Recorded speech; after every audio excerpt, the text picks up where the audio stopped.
is where the drama starts. Lap 30, 8 laps to go. Sandobi hoping to take advantage of these lapped cars. Pileski dives onto the right side, very aggressive here. This is lap 4. The two Viceroys, Bill Frazier ahead of Matt Pileski. Frazier's off. Frazier hit the grass. You hit that tire wall, your day is done. Well, now it's lap 20. The Williams still trying to get around the Terrell team as he'll go around the left car and around those at the same time.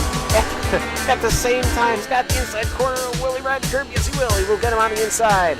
Vito Maria leading us all into Moss's corner. Look at the beauty as his right side will cook the grass. Oh, a 180, no, a 360. Oh. Who will yield going into this corner? It's really not meant for too wide as it will be Gernot. Gernot will yield. Lots of smoke picking up from that Williams car. He is pushing it to the absolute limit. 26 of 30 now. Only 4 laps to go. He's going to get the run coming out the final corner. He's going to pull up side by side with the leader. It's going to be a drag race to the finish. Who is going to get there first? It's going to be...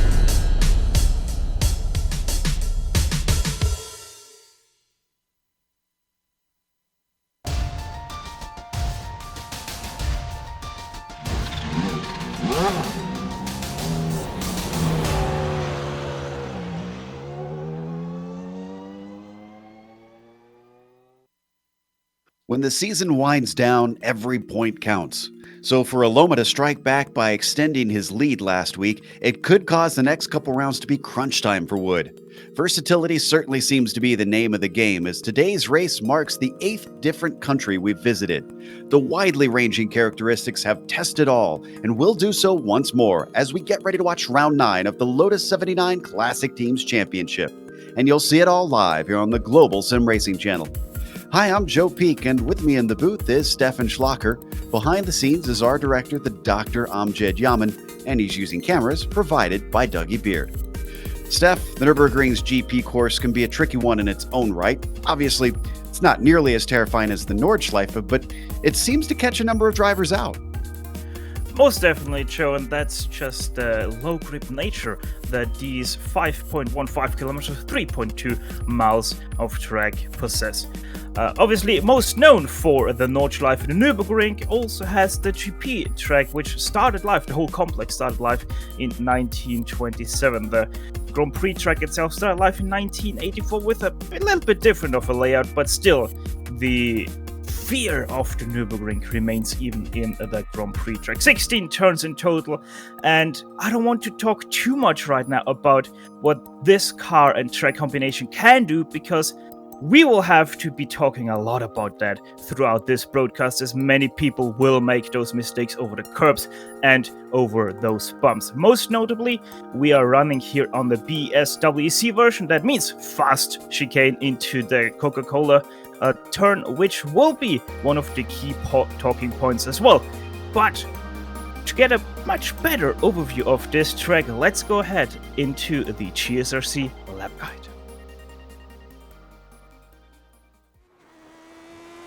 All right, we've got Johan Orlampi in the GSRC Lotus 79, so let's do a lap around the Nürburgring. Coming down the front stretch, you've got a great passing opportunity coming up with Haug Hook.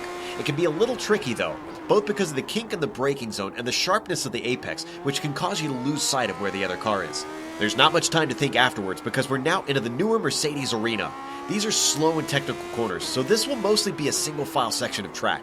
Plus, the Lotus isn't a fan of low speed corners, so be very careful with the throttle since it'll be easy to loop the car while trying to get the power down. Once you're safely out of there, you've got a bit of a stretch down to turn 6.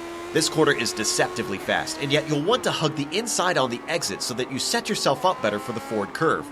Being able to get on the gas early will be important since the track now plunges downhill towards the Dunlop hairpin. It seems like it should be easy to attempt passes into here, but they wind up being pretty difficult to execute. The banking certainly allows a lot of speed to be carried. Just be sure not to get the wheels off into the gravel on the outside so that you can get a good launch out of it. Drift it across the track, and that takes us into the Schumacher S. A little breathe on the throttle should get you through, then once again bring it across the track. If you can withstand the dirty air on the lead-up, passes can be possible into turn 11, but as soon as you're out of the corner, you've got to get ready for the Bilstein curve. This medium speed bend is extremely important to the lap. Failing to get a decent exit off of here will put you in a disadvantage on the run-up to the Vidal chicane. Expect the draft to give an opportunity to the car behind to close up on you. Try to straighten out the kink on the backstretch as best you can, and then heads up for this last chicane. This is the quicker version compared to the GP course, so you won't be doing as much braking and you won't want to try to go into here side by side. The final hairpin comes up fast, and there usually isn't much in the way of chances to pass into here. It's more about getting a run off the corner to set yourself up into turn 1. But hopefully, you've now finished a lap around the Nürburgring.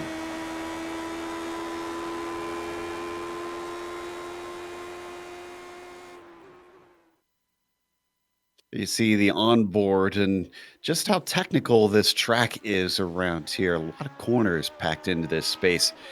But it's been a bit of a tight championship thus far.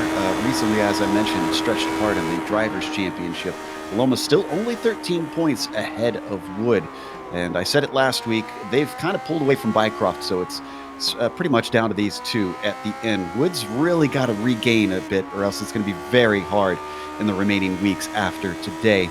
And then it's an even bigger jump down to Pablo Suarez and Antti Lepisto. We're down in 4th and 5th. It's been a runaway up at the top of that Drivers' Championship. What about the teams? Is it a bit of the same here, Steph? Well, Joe, not really, but that only is a little bit the case because they, I think it's divided by 100 they have these team championships. Either way, Parmalat Racing, they're still in first place, 243 points to their name. Equipe Renault Elf just 22 points behind in second place, so still at the top. It is a tight race. Then a little bit in no man's land, we have Scuderia Ferrari with Holland Herner, 56 points. And then behind, and then we have for fourth place, a very tightly packed there, Ali Bilad Tag Williams Racing Team. First time I get that name right. Yes, 83 points in fourth place. And then we have Equipe Talbot Chitan, 87 points, but only 4 points between those two teams for that fourth place. So extremely tightly packed. And in case you've never watched the Sunday GP series or, well, the Lotus 79 Classic Teams Championship, here's today's race details. As we mentioned, we are in round 9 out of 12. And they do these races by laps and not by time. So it's 24 laps out there today. It is open setup. I have to imagine that's going to affect a few of the drivers' pace. They have an incident limit. We'll talk about that in a bit. But there's a number of spots where they could wind up running over that. They also have no spare car to try and save them today. So if you get some damage, well, you're just going to have to deal with it because we're not expecting pit stops in this series. Now, if you enjoy watching our broadcast here on the Global Sim Racing Channel, we have good news for you. You have a chance to display that interest in our channel with some of our merchandise. You can check out our store with a link in the description below. That includes our t-shirts, which are for sale. Now, these can actually double as a tent if you're camping for a race weekend. And these are pretty hardy shirts. They can withstand hurricane-level winds. All that for just $11. That's not a bad deal, I'd say. So go check those out. Again, link in the description below here on YouTube. That is at gsrc.storeenvy.com. Right now, the qualifying is being led by Matt Wood with the provisional pole. Last week, we saw Nuno Moreira take top honors in the race itself, Steph, but he's not been the fastest quite yet. No, he hasn't been. And it's honestly good to see Matt Wood in first place right now because he really needs to get into a higher gear to be able to challenge Alexei Aloma for that first place in the championship. I'm checking as well, and actually I don't see Aloma here today, so this could be a good points haul over Alexei. Now they do have drop weeks, so that could allow him a chance to stay in it, but obviously it puts him a little bit under the gun to not make any mistakes in the remaining rounds as we now watch Kochi, the Italian, come through. He sits in second place after his first lap. Let's see if this next one's quicker. He's got 6/10 to make up. So that's quite a bit of room, and he doesn't go faster this time, so second is the highest he will see. Steve Bycroft is well out here, currently in the 5th spot. Make that 6 as we've got into Pisto going up into second place. A little bit quicker, about 3/10 faster, so that second lap is going to move Bycroft back into 4th.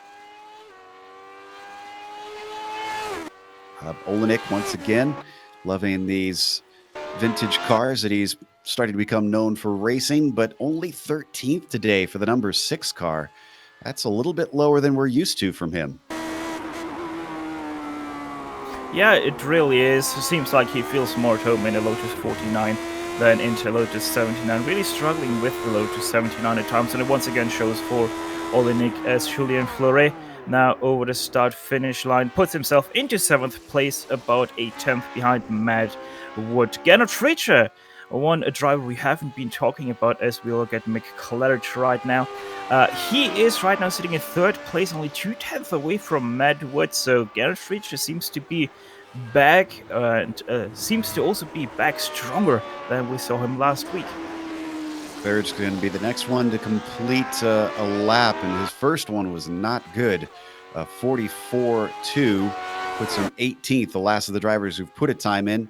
A 43.6 is improvement, but it's only up to 15th.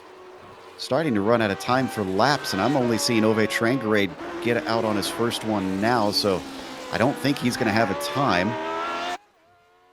Matt Wood has already completed his two, Coming over the start-finish line, that's 41.8, and that's first place, a full 10th ahead of Matt Wood. Matt Wood coming over the start-finish line now, but he has already put in his 2 laps, so he will not be able to improve. Antti Lepistö, that is also not a better lap, so he also stays in 3rd place. Wow, number of big players not able to respond to Fritzsche. Fraser as well, 2nd lap quicker, but only puts him in 8th. And that's going to be it on our qualifying because nobody is able to complete a time for the rest of the field. Let's go through our starting order for today. Gernot Fritzsche on pole once again. Matt Wood, he might not be able to take max points, but still a 2nd place will do him well if he can finish where he starts.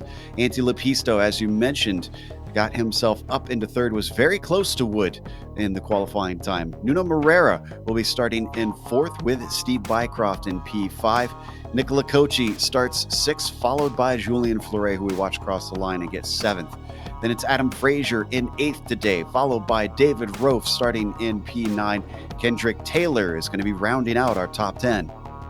In 11th place, it will be Timo Vaskilampia alongside Dustin Herrera in that 6th row. Rob Olenek only starting in row 7, 13th for him alongside John Atkinson. Mick Claridge 15th, Marco Kela 16th, Trace Janssen, he's going to start in 17th. Last car to qualify here today will be Pablo Lambras Soares in 18th.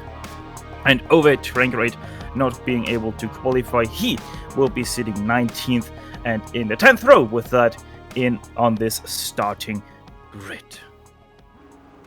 Yep, and it is a starting grid of 19 cars because we've had a split today. So this is the top split out of 2. This is the best of the best that you're watching out here in this Lotus 79.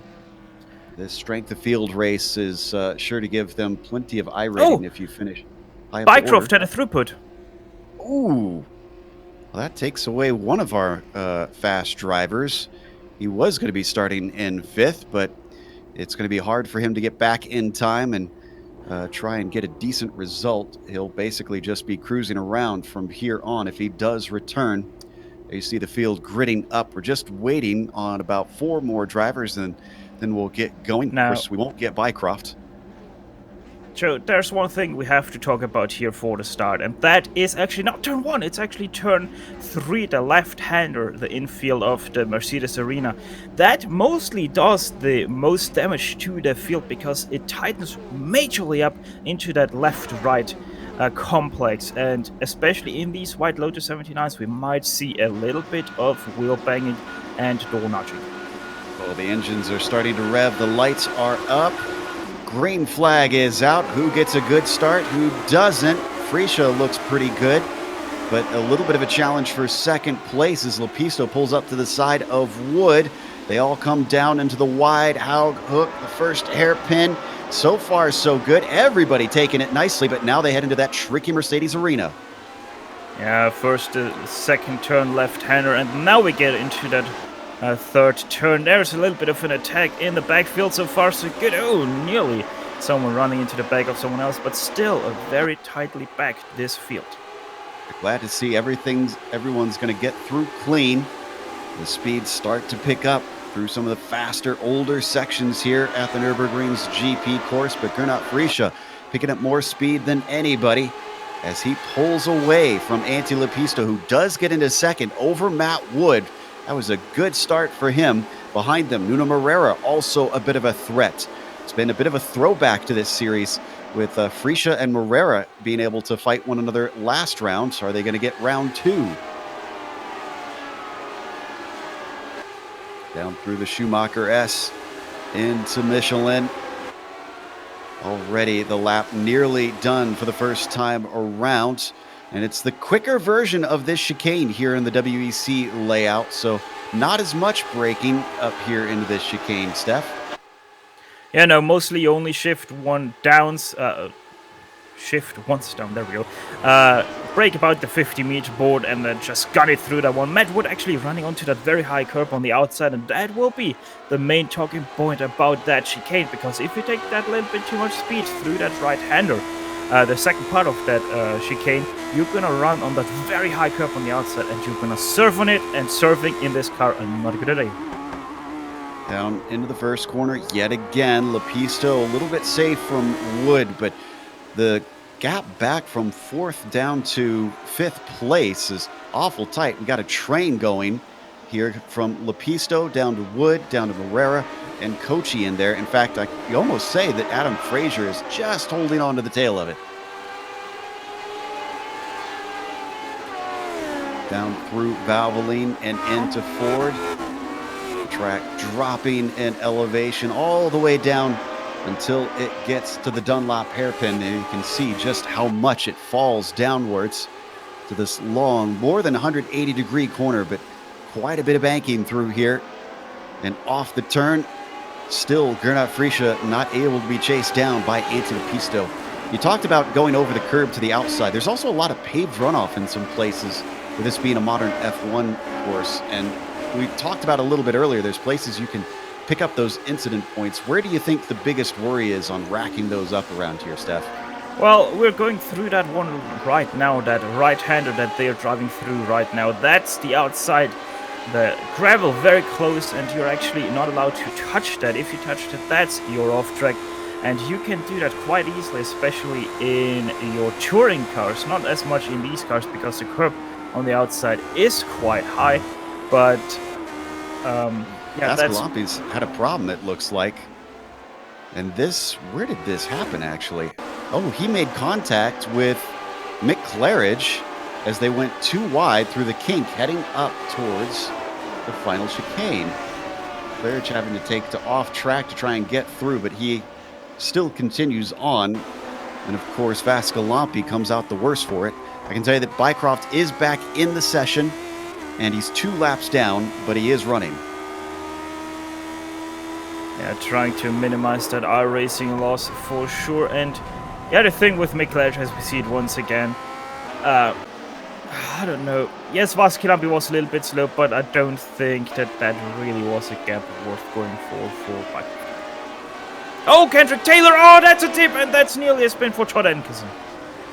A lot of cars involved in this one. Looks like Rob Olenek is in there. Also down to the other side of the track, that's John Atkinson.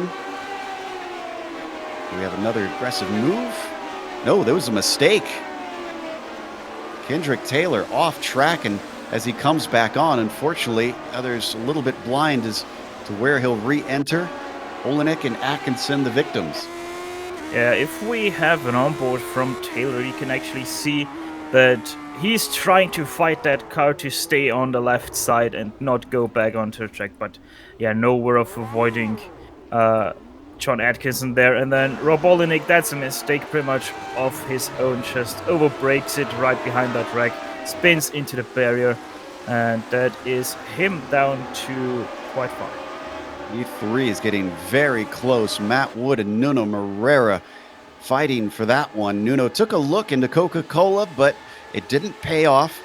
Wow, great exit out of the final corner for Wood. In fact, he's going to go on the attack on Antti Lepisto down into the first hairpin. Lepisto will rebuff him, but that was a little bit unexpected. Just a little bit, yeah. Matt Wood normally very good on the brakes, showing how good he can be as he nearly spins out there through that third turn. And now has to defend a little bit against Nuno Moreira, who gets the better exit after Mercedes Arena, but just straight too short. Yeah, not a lot of braking down into this left-hander of Valvoline. It almost looks like, I wonder if Wood has very little wing in this car, because he seems to be caught in the corners, but down the straights, he is a lightning bolt. Come through Dunlop once again. Let's see if he catches up through this section. A little bit of S's, but still you get a lot of downforce with the bottom side of this car. That could help him. Yeah, look at him once again, just stretches away from Barrera.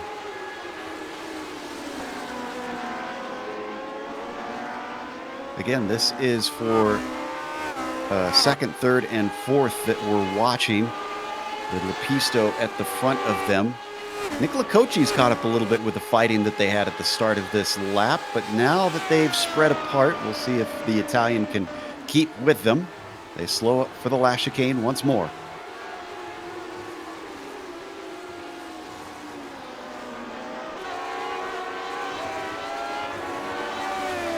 Down through the field, we've had no retirements thus far now that Bycroft has come back in.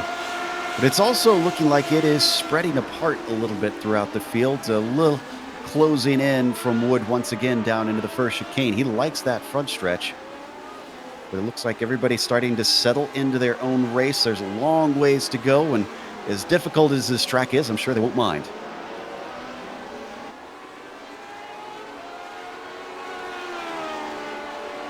See them using as much as they can where they've got that paved runoff that is fair game around this circuit. This is pretty much our closest fight in the field up at the front. Granted, we do have something of a battle brewing in seventh. I see Julian Fleuret and David Rofe looking like they might have something happen there. You can see that's Fleuret in the black machine with the red helmet. Rofe in the red and white Marlboro car. Coming out of the Dunlop hairpin. He's keeping him under check. It's about half a second between them and not much more. But he's going to have to get closer, Steph, if he actually wants to try and overtake. Yeah, he will have to get actually quite a bit closer than he is right now. Obviously, there's no real overtaking opportunity coming up now through the NGK chicane. But once again, after the last turn, that's where you want to be. Very close, because that turn one is your prime overtaking spot here at the Nürburgring. Yeah, not going to get a chance down in the last chicane. Behind them, got a little bit of a flash as well of that battle for 10th. That's Kayla and Suarez. Suarez chasing to see if he can crack into that top 10 as they come on the front stretch. Still a little bit too far back for the draft. Not really a lot of places, I would think, where you could get a good slipstream unless you're pretty close here, Steph, at least from my observations. Well, you know, yes, the front stretch is where you can get the draft to your advantage, and then a little bit all the way down to the hairpin on the bottom of this track, and then once again all the way up to the NGK chicane. But once again, the NGK chicane just isn't an overtaking spot in this version, because we have the fast one, not the Grand Prix version of that chicane. So yeah, pretty much your prime overtaking spot, turn one, and maybe a little bit into that hairpin if you're really close and a little bit desperate. But apart from that, you have to really work for your pass. Well, looks like Valvoline became a passing place, because John Atkinson got by Ove Trangerade. Let's take a look at this. I think this started with some wheel spin out of the previous corner, just exiting the Mercedes arena. There you see it. And Trangerade in that Honda liveried Lotus, unfortunately unable to defend as Atkinson squeaks through. So that gives him P14. They're not missing much up at the front. Really, it's spread even wider apart, except for Lepisto and Wood, who have stayed relatively close together. Gernot Friesche, however, has extended his gap over everybody to about 2.5 seconds over second place. I've now been watching the battle for 7th place for about 4 laps now, and it's always the same story. David Roth gets very close to Fleuret ahead of him, and then just out of the last turn, the Coca-Cola curve, he just doesn't get any drive out of that turn and loses quite a lot of time to Fleuret, and once again has to work the whole lap to get back that missed opportunity. Well, he's back behind him now. You can see how close he is. Just about 2 car lengths behind. Not sure we're going to see a repeat of that pass into Valvoline. So as they head down the hill into Ford, maybe he could set him up for Dunlop. That hairpin, does the banking kind of do the same as we see with the chicane, where it's too quick and there's not enough braking into there? Oh no, there's still quite a lot of braking. But the problem with this banking is that the outside still can get quite a good drive out of that turn, so you really have to make that pass before halfway off that hairpin. Otherwise, you're gonna still have the door open on the outside, and the outside will out-accelerate you and maybe even challenge you into the Michael Schumacher S. Ooh, Kayla's had a problem. Was this out of the Dunlop curve? No, this was out of the Schumacher S. I think maybe he got some curb? No, not really. He just a little bit too fast, loses the rear, and then just doesn't get the angle on, has to turn way more, still once again loses the rear and goes into the back. He's our first DNF of the day, so that'll be one position for Bycroft. That leaves Kendrick Taylor as our last driver on the lead lap down in 17th. Oh, and I think Rob Olenek just got a spot over Timo Vascalampi. Was that in the chicane? It was indeed. In fact, this is an incredible save from Vascalampi. Watch this car fishtail. Woohoo! Yeah, Vascalampi, they're going over that anti-cut curb there, and yeah, that's what it does to you in the Lotus 79. Just completely unsettles the car, loses it, saves it again, and Rob Olenek passed him there. So Vascalampi now in 16th place, or Rob Olenek in 15th, and up ahead, still the battle rages between David Roth and Julian Fleur.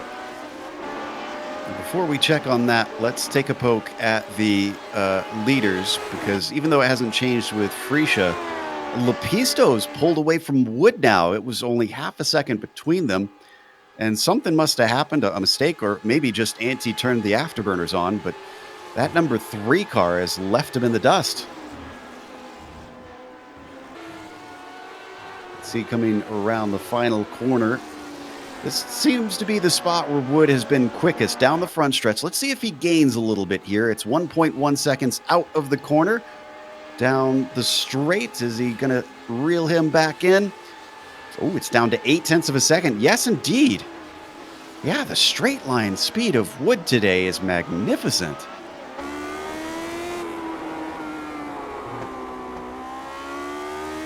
We'll check in on him later to see if he can figure out how to be quick on the rest of the lap. Let's go back down to that battle for 7th with Fleuret and Rofe. This is now our closest fight in the field of 18 cars left.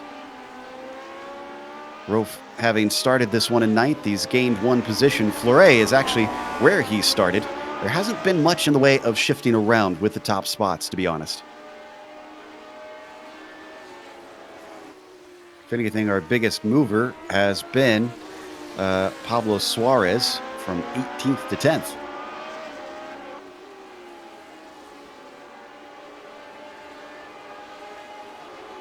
Down the hill once more into that Dunlop hairpin.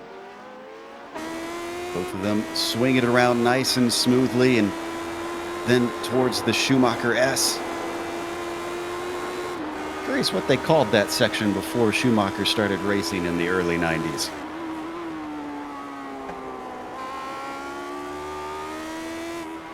No story from Steph on this one. I hope that maybe you had an idea. I honestly do not, but I'm currently looking it up, so stay tuned. All right, well, Steph does his research. We're going to stay tuned to Fleuret still being chased by Rofe down through that quick final chicane and into Coca-Cola. Ooh, a little bit wide at the apex, though, Fleuret. And Rofe gains a little bit because of it, but he once again can't seem to get him within attacking distance as they come down to the first hairpin.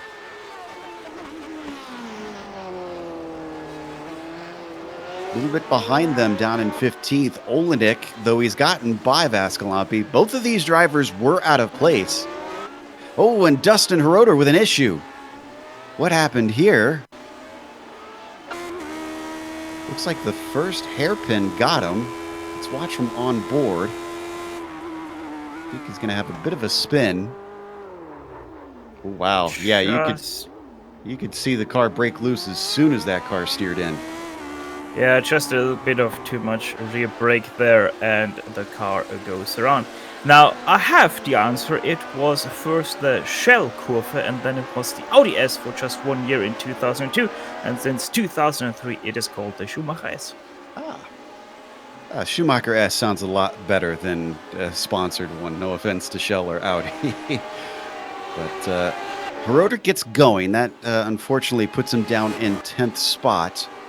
Suarez got a position from that. He's now up to 9th. So even more for the climbing number 16.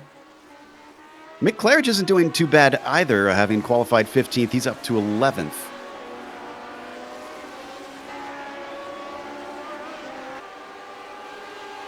That battle that we tried to mention before has separated between Olenek and Vascalampi, gone back to about a second apart. So that leaves us with the closest fight once again, being Fleuret and Rolf. They've been our saving grace as far as some intrigue between on-track action down into that first hairpin once again. Both of them a little bit off the apex.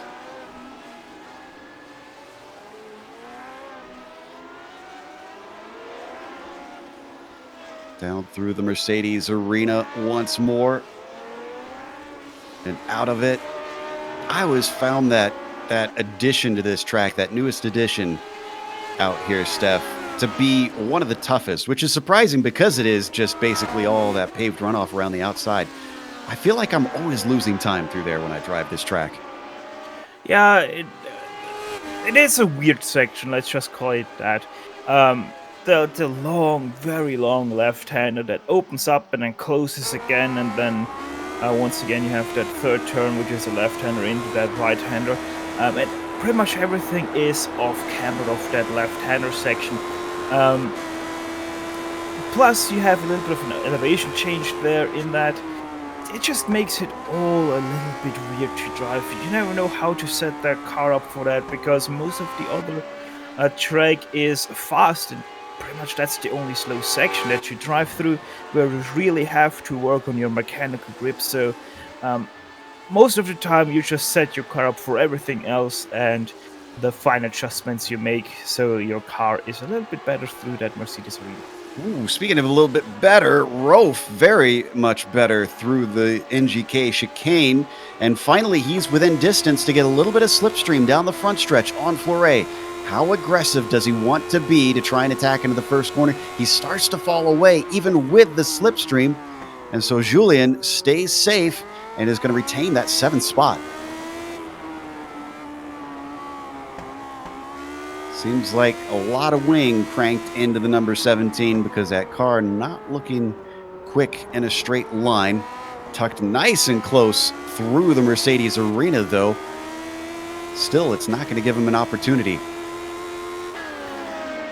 But one thing I really have to say about the Mercedes arena is I really don't like it. I wish we would still have the old version of that track without the Mercedes arena. Well, I mean, they do have that cut through that they have, the chicane version that you can use in the 24-hour layout. But they're not using that one today. I'm with you. I'm not a fan of it. It's a new addition that doesn't seem to flow with it. But we'll hold our criticisms for later here as we continue to watch this fight on screen out of the Schumacher S. A little bit behind them, looks like Chris Jansen going to be under attack from John Atkinson as he tries to recover from his incident out in the Valvoline corner.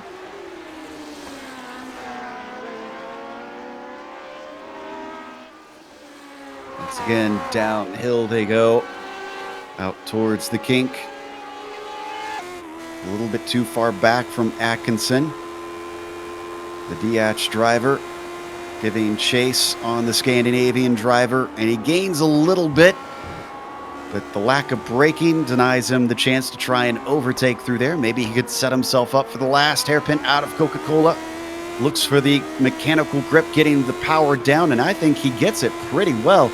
Jansen's orange and white car under attack because here comes the blue and white of John Atkinson Jr. down to the inside into the first hairpin. He's got the desired line and he's got the position.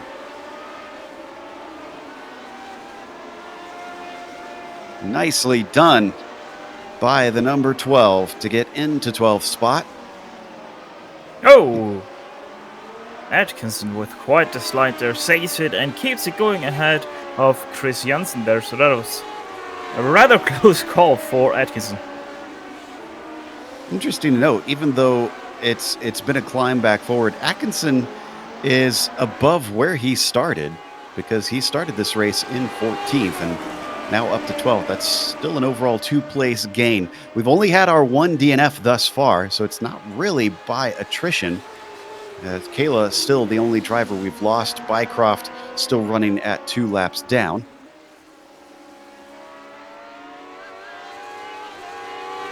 As we come back to that battle between 7th and 8th, Rolf struggling to try and get by. We're now halfway through the run of this 24-lap event. David's still got time, but he's going to have to start doing something different, it feels like here, Steph.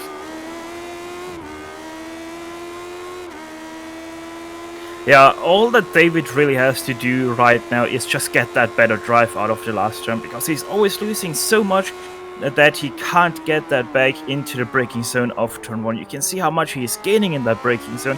It's just never enough so that he can get into the inside of Julien Fleuret and challenge him for that 7th place. Up and around through turn 3 and out of 4. Little tricky chicane through here, and you can see once again using as much of that paved exit as they can.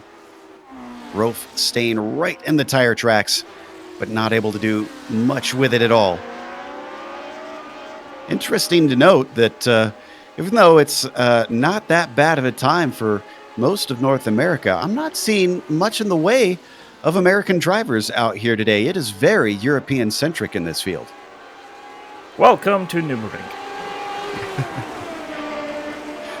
And I mean, this is hopefully not a slam on the American drivers, but I kind of wonder, with it being a split, if a lot of them wound up down in the second split. Or it's too many right turns to them, bro. That could be. No, wow. Rolf is looking really good out of here. Sorry, Steph. He got awful close, probably the closest we've seen here through this section in a while, and still he continues to fall back right when he needs it. Yeah, once again, just doesn't get the drive out of the turn and loses once again. Just gets once again close through the turn and then loses a little bit of drive, but this time he is closer. Maybe he tries it this time. I think he's just going back, yeah. Yeah, that was going to be a dive. Oh, no. Ove Tregrade, who I was just keeping half an eye on because he was in a 3-way battle and he was at the head of it. Makes a mistake. And this is very similar to what we saw to Vaskalampi, except that the Norwegian, unfortunately, was not able to catch the car. Off into the grass he goes. He gets going once again, but he is now down to 17th. Last car on the lead lap. Yeah, over Trangeray, just that little bit more of an angle through that turn, and that's why he lost it even more than Vaskilampi, not able to save it. And as you said, 17th, the last car on the lead lap, leaving Rob Olenek and Vaskilampi now fighting for that 14th place. They've been kind of just running a little bit of a train through the back of the field. They've got a ways to go to get up to Jansen, though. It's about 7 seconds to the number 14 car. So they're really going to have to hustle with 10 laps to go, try and reel him in, and then also have an opportunity to even overtake. Let's give you an update on exactly how it's been going for our field, because up at the front, Gernot Friesche has essentially been on a Sunday drive today. 3-second gap. Now, it's been staying steady, and Lepisto's been keeping it honest, but Friesche has not been challenged. Lepisto, who I mentioned in second place, has had to fend off Matt Wood, but still, he's managed to pull away from him as well. Wonder if that wake from his car is giving him a little bit of a buffer. Matt Wood, who's still going to be looking to get good points over his main championship rival who failed to show today. Won't be too disappointed with the podium, but probably would have wanted a little bit more. Behind him, off the podium, it's Nuno Moreira. Expected a little bit more out of him here today, especially after a win last week at Silverstone, but doesn't seem to be faring as well here in Germany. And then rounding out our top 5 is Nicola Cocci, the Italian, having something of a boring race today. Haven't really talked about him a whole lot. He's fallen off of this pack ever since the start when we saw him trailing them. And so at this point, he's just been riding it out. What's the next 5 look like here, Steph? Well, the first one of the next 5 is going to be Adam Fraser, which, his race you can round out in one word, or actually in 2 words. Sorry to interrupt, but looks like Mick Claridge come to a halt and he's smoking. Oh no, he's caught. He's high centered. Yeah. Oh no. And yeah, he can't. It looks like he's unable to do anything. That tire just barely touching the curb and kicking up a lot of smoke. It's this is, I guess, a case where you wish you had a physical body in the car so you could maybe rock back and forth a little bit. But yeah, he's doing nothing. We're watching the replay one more time, but I'm live and he's still stuck there, and nobody's willing to try and nudge him. Yeah, Mick Claridge just too much on the grass there on the outside. Ever so slightly did hit it. Goes around, and then, you know, the thing is here with Mick Claridge, if he would have put it into reverse, he wouldn't have gotten stuck because he drove a little bit forward, and that's when he got stuck. But he is off again. But glad he was able to get going once again. Sorry to interrupt your rundown here, Steph. Go ahead. How dare you? No, Adam Fraser, his race can be summed up in, let's make it 3 words, most boring race. Let's add one more ever. That is pretty much him. He's running 4 seconds behind Nicola Cocci. He's running 4 seconds ahead of Julien Fleuret. So, yeah, extremely boring race. But he still had +2 on the starting grid, starting 8th. He's in 6th place. In 7th place, Julien Fleuret still fighting for that one. He didn't have a single position change thus far. David Droff behind him tries to change that for him. He's starting in 9th place, right now 8th place. Once again, hunting down Fleuret after a mistake through the Michael Schumacher S, where he did go a little bit too hard over the outside curb, turning into the left one and surfing a little bit on that curb. Pablo Lumbreras Suarez, he's in 9th place, started in 18th. That's +9 positions from the starting grid. He had anything but a boring race, but I think this is as far as he will go if nothing happens in front, because he is about 8 seconds behind David Ruff as Antti Lepistö put in the new fast lap of the race. Last but not least, in the top 10, that's Dustin Herrera, as you see right now on your screen. Started in 12th place, gained 2 positions to that 10th place. Still trying to hunt down Suarez, but I don't think after that overtaking maneuver by Suarez that he has the pace to stick with him. And, you know, we keep talking about it's being uneventful out there, but one thing we almost have to stress is that with this being the top split, for those drivers, especially in that top 10, to be where they are, I have to imagine they've got to be pushing pretty hard to try and keep pace, especially with as quick as Frisia has been running. There you see the gap between himself and Lepistö. Still hovering at about 2.5 seconds, so Antti's gained a little bit in recent time there. It looks like in lap 17, slightly quicker, not by a huge chunk, but enough to at least force Gernot to continue to try and hustle that car.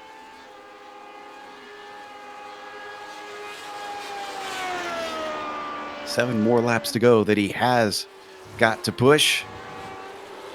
Try and take another victory out here. Frisia not battling for the championship this season, just out for some fun week to week. Interesting to note that... oh, Cocci spun! Oh, no. After such a good race from him, he's going to lose out to Frazier. Falls out of the top 5. but he gets rolling before Fleuret can get to him. Let's see how this happened. Almost a carbon copy of what we saw with Tranquerade. Actually, it isn't really, because he's hitting the bump into the NGK chicane, and that can also unsettle your car enough, like we see in the example of Nicola Kochi, that you spin out. He actually loses it on the counter steer, so a little bit too aggressive on that one.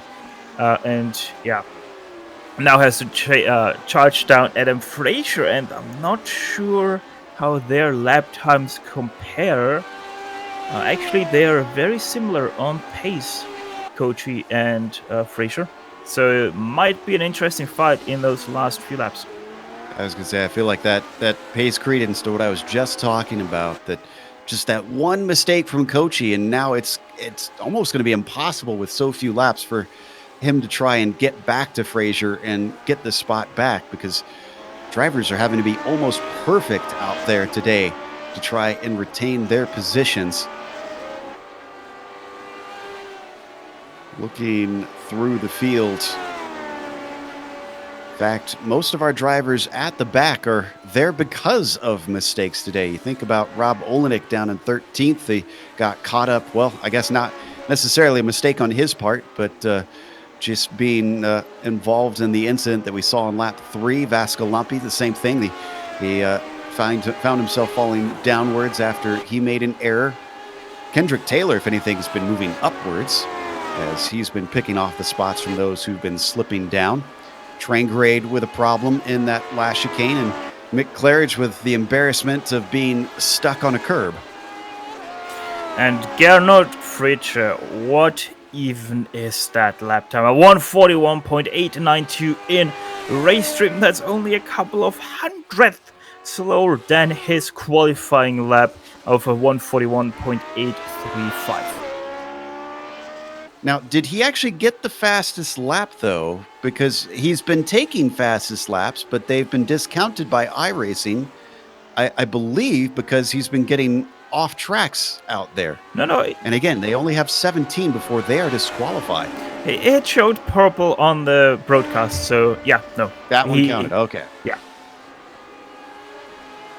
And trying to double check, yes, they do get a bonus point for fastest lap, so he's going to deny that from Lepisto or Wood if he keeps that. And he also will get a bonus point for pole position, we should mention.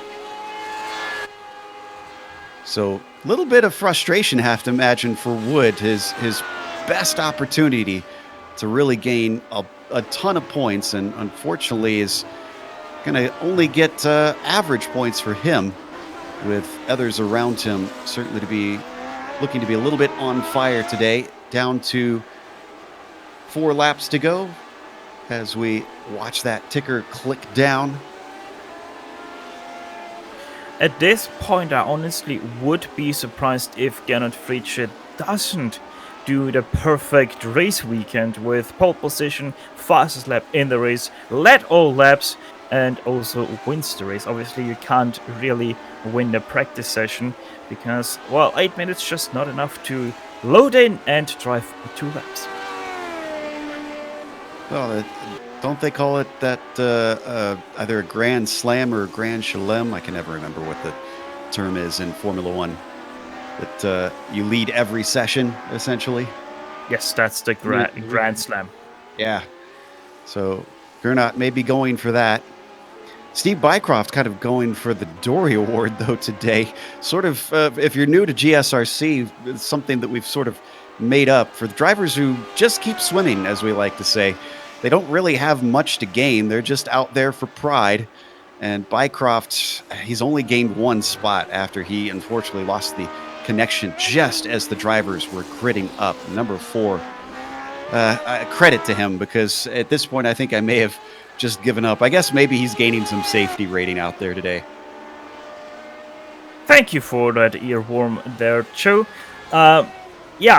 Steve Bycroft must definitely just keep swimming, and just keep swimming very well, because I don't even think that he picked up many off tracks thus far. So yeah, at least it is going to be a good safety rating points haul for him, because iRacing, that will most definitely drop as Garen feature once again a new fastest lap at 141.859. What would just keep swimming translate to in German? My German is a little too rusty to try and figure that one out. That one translates as einfach schwimmen. There we go. Well, that's a lot simpler.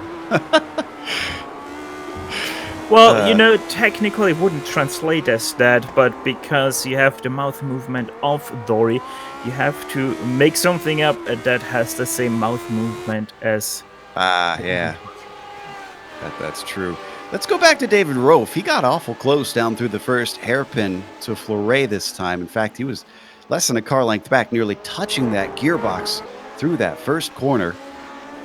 And it still doesn't give him an opportunity to pass, but it's proving that the 17 could maybe do something if he's desperate, if he wants to maybe try a leap here in the final couple circuits around this track.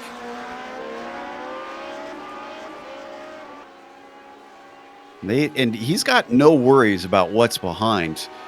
If you look at our tower on the left, it's 11 seconds down to Suarez. So they can battle if they want to, Steph. He's not going to have a car closing in. And I think Steve Bycroft has now called it quits, knowing that he can't gain any more positions. He's come into the pits. Yeah, it seems like Steve Bycroft has gained enough safety rating so that he can call it a day. But David Roff, yeah, you said it, they can just fight and fight and fight, and they don't have to worry about Surge. But honestly, at this point, I don't even think that Roff can get to the point where he would be able to challenge Julian, because he just doesn't get the drives on Julian out of the turns that really matter. A little bit tighter down to the inside of the final hairpin once again, but as we watch, you'll see him just lose and lose and lose as down the front stretch their speed picks up to 160 miles an hour, and eventually they break once more, and that's exactly where he wants to be close. What happened to Ove Trangrade? Off course yet again for the second time we've seen this race.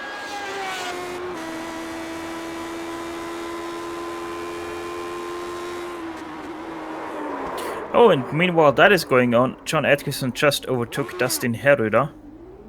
Oh. And yeah, Trangrade just too fast into that left-hander, spins it out over the curb, and that is another position lost for him. But look at that overtake, just goes to the inside, John Atkinson, and takes that one picture perfect away from Dustin Herrera. We'll be glad for that. That moves him up to 10th position. Now, we thought Bycroft was going to be retiring. Did he take tires when he came into the pits? It was only a 7-second stop. Again, we mentioned he's in third. Could he be going for a fast lap here? Wouldn't be surprised for Bycroft to do that. But yeah, he did take tires. I don't know if that was just front or just rear. Either one of those, because you don't switch tires, all four tires, in just 7 seconds on this car. That's what I would have thought. So that seemed awful quick. Again, they try to mimic what the pit crew could do back in the 70s for these cars, and they certainly were not that fast back then.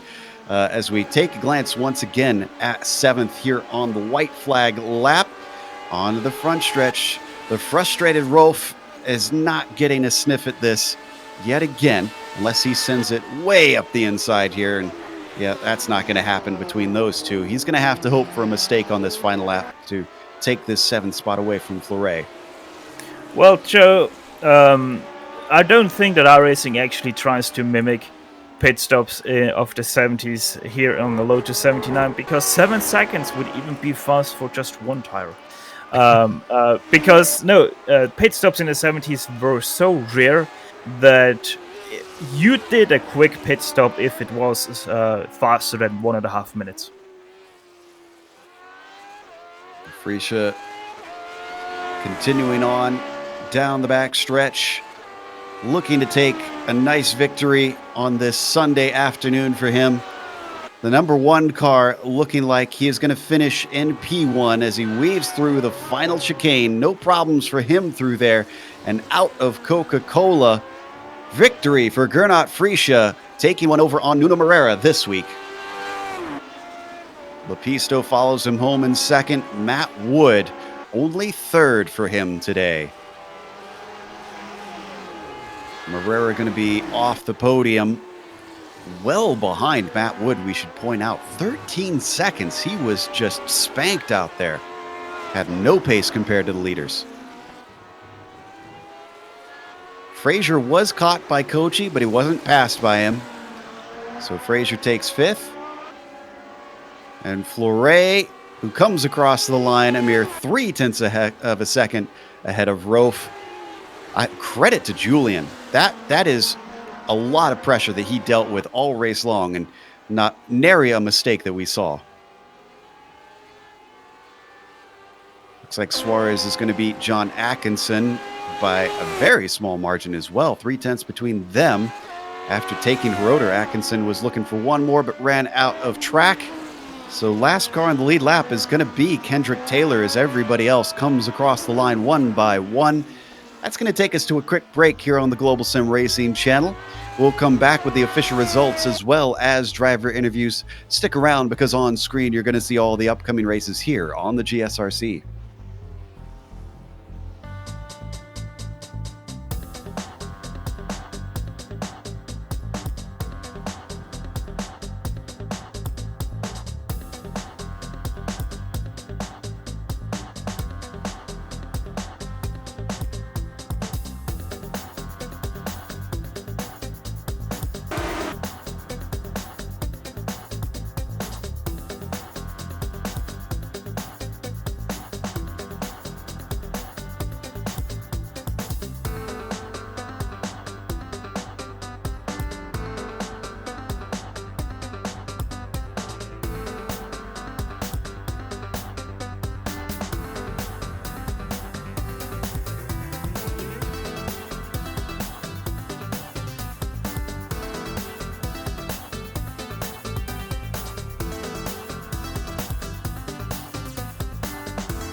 Welcome back to the Nürburgring. We just watched round 9 here of the Lotus 79 Classic Teams Championship.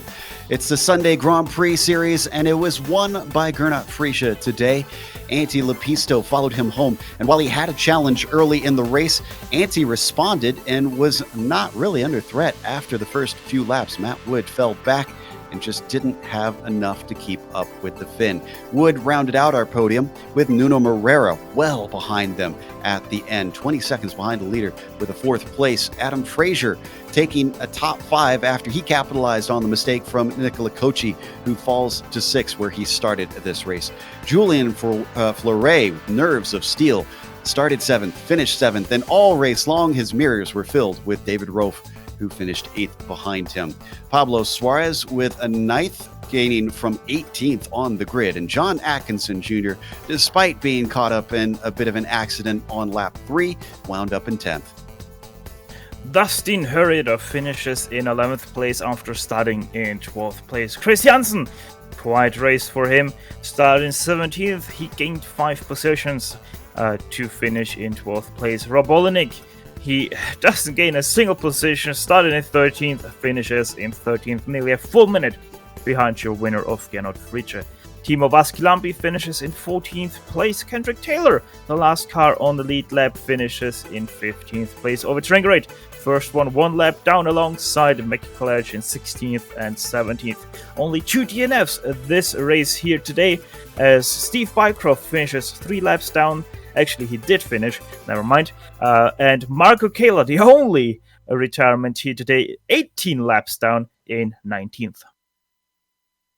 And we've got our winner ready to talk to us. Gernot Friesche joins us. Gernot, from our perspective, it looked like a bit of an uneventful race, but from your perspective, it looked like the top few were pushing pretty hard. Yeah, hi Joey. Exactly. It wasn't an easy race for me at all. It might have looked like it, but yeah, Antti was really fast this week. Wasn't 100% expecting him to be that quick. I was rather expecting Nuno or Matt to put the pressure on me, but yeah, in the end it worked out pretty well, but I really had to fight for it. Now, looking through the results, I expected you to have a few incident points because we saw you set fastest laps, but you weren't getting fastest laps on our timing and scoring. Usually we see drivers go purple. Were you having connection issues at all, or what was happening out there? I have no idea what was the problem because I didn't think or feel like I had connection issues. Things were running smoothly on my side. Oh, that'll be a mystery for the ages then. Still impressive, a 0x considering the pace that you were running out there. Next week, though, we're looking forward to Mosport, which is going to be another very quick track, but very different in nature. Are you going to be able to join us, and how are you feeling about that one? Yeah, I should be there. I like the track. It's the complete opposite. It's a very low downforce track. Very, very fast with some nasty bumps as well. So sometimes it's a little bit of a lottery as well. There's a lot of drafting going on. But yeah, usually it's a track where I'm quick at, so I'm looking forward to that. Well, here's hoping your lucky number turns up for that lottery, and we'll see you in a week's time. Thanks. See you guys. Bye-bye. Gernot Friesche, our winner out there today. Up next, outside of the top 5, Nicola Cocci. Steph has caught up with the Italian.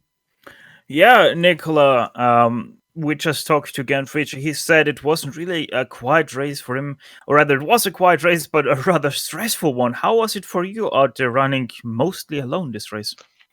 Hi guys. Well, my race was pretty different. I was kind of bored for the whole race, and that's what it gets me because I just lost my focus for a split second, and then that was it. I had to just to take the long way to get to wait for Adam to overtake me and go for the for the revenge.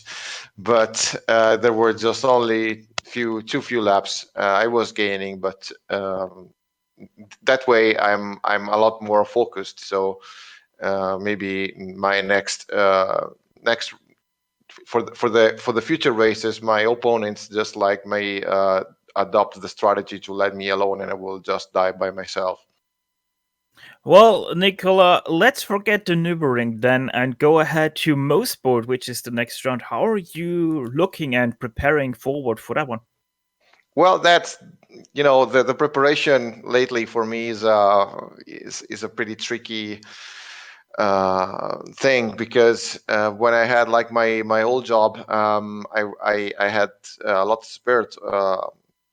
of spare time to practice, but this week I only had like a couple of hours before the races, so it was pretty clear that I was lacking practice time on this race. And for the next one, could be the same, could be worse, could be better. I really have no idea. I kind of like the track there, but all everything depends on how much practice time I will be able to get. Well, it sure is a different challenge, but especially with the bumps and also the layout. How do you fancy your chances if you get enough practice? Is it a track that suits you, or rather not? Well, it's pretty hard to tell. Sometimes it's good, sometimes it's bad in every single track out there in iRacing. So I think I kind of like the track, but usually the track that I like, I'm pretty slow on that, and I'm faster in the track I don't like for some reason. So yeah, towards maybe the I don't know top five, it could be like a very good placement. Well, let's hope you can change that for most sport then, a track that you like, that you're also fast at, Nicola. Once again, thank you very much for talking to us, and congrats on your 6th place. Thank you, guys. See you there. And that was Nicola Koch, 6th place finisher, running very long in the top 5 during this race. And Joe, sadly, nobody else wants to talk to us today. I guess they all fell asleep after that one. So let's close it up and thank a few people before we go, including the Lotus 79 series for bringing us back for another season of coverage. And of course, a big thank you goes to the companies that provide the software and the hardware for our broadcast listed here on your screen. Additional thanks go to June Lalonde, who provides our wonderful music. See the screen for how to get a hold of more of her great work. And also thanks to the team today, Stefan, Amjad, and Dougie. If you'd like to find out more about GSRC, including upcoming races, you can find it at globalsimracingchannel.com. You can also check us out on social media. Our Twitter is at GSR Channel, Facebook, Global SimRacing Channel, and Instagram at GSRC_Graham. If you'd like to support the channel, check out our merchandise store at gsrc.storenv.com. The link is in the description below. Don't forget, head on over to our YouTube page as well. If you haven't hit the subscribe button, you'll know it because it'll be big in red. Click that and you won't miss a moment here on the GSRC. As we mentioned, we're heading over to Canada. That'll be from Mosport on Sunday, November 17th at 11:30 a.m. Eastern. But we also have upcoming races for other series listed on the screen. So check those out and mark them down on your calendar. But until next time, race clean, race hard. We'll see you on the track.